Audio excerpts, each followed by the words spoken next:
about one of the important steps that we do in a lab. You must have seen one of the important things that we do in a cytogenetics lab is to set crosses. And for setting crosses means a variety of female is mated with a variety of male. But you want to mate a certain type of female with a certain type of male. That is what you desire to cross. So for that we first collect virgins, that is we have to collect females of our desired genotype, and we can do it in two ways. One, we do it using from the pupa. If you can see, this bottle has many mature pupa, the one which are dark brown in color, and there are both males and females here. What we are going to do is we are going to take out the mature pupa, and then we are going to separate the females from the males, and we are going to keep them separately in these vials and label them as females of a particular genotype, and in another vial we will label them as male of particular genotypes. In this way we make sure that these females are not mating with the males in this bottle, and we will cross them with the male of our desired nature.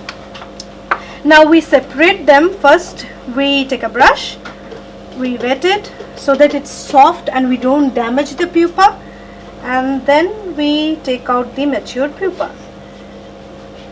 Okay, so I'm taking out all those pupas which are mature.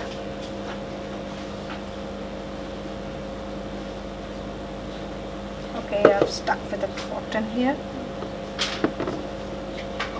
Sometimes happens.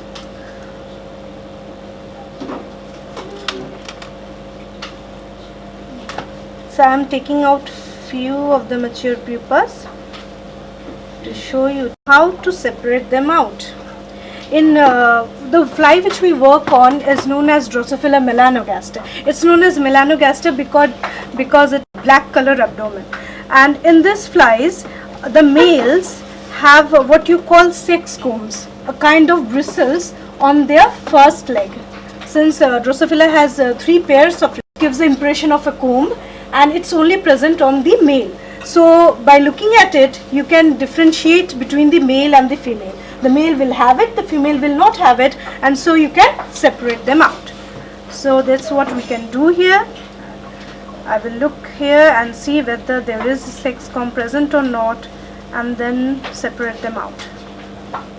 So female, female, female. Oh, I'm getting lots of females here. Now I'm separating them out on the basis of their sex combs. Okay, so now they are separated.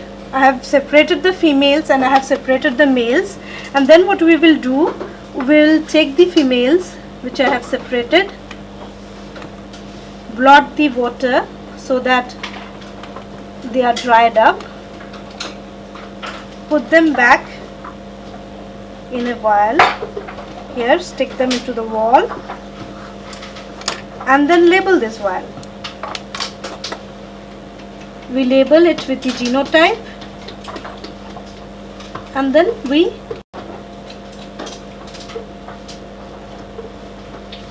so this is one way that you can collect. Like I have separated the female, the males are here. If you need the male, you can keep them in a separate vial, or if you don't need them, then you can simply discard them.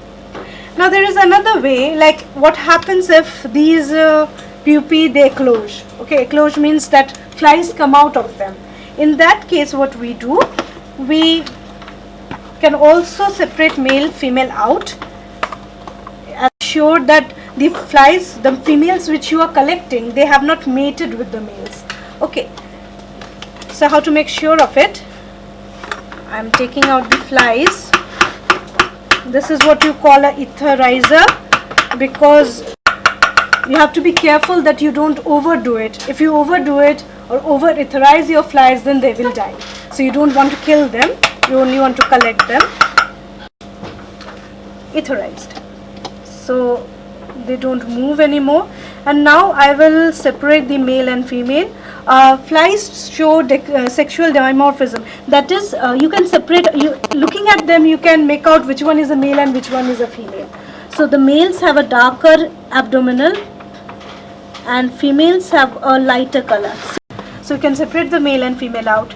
But in this case we have to make sure this female 4 to 6 hours.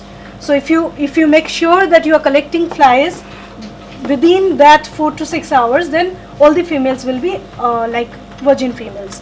And the other thing that is important is in their abdomen there is a is present, then the female is a virgin female. So on that basis also you can separate them out. So that's what I am going to do. I am going to look for the meconium of these flies and separate them out.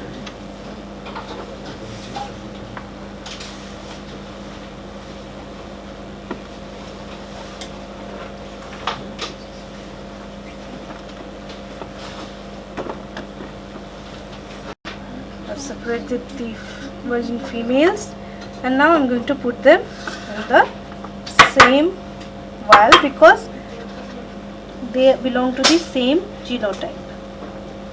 Okay, so these were the virgins which I have collected, separated them out. Rest I don't need, so I will discard them. So that's it. One important step, that I have collected my virgins now, and now I can cross them with the males which I want them to cross them with.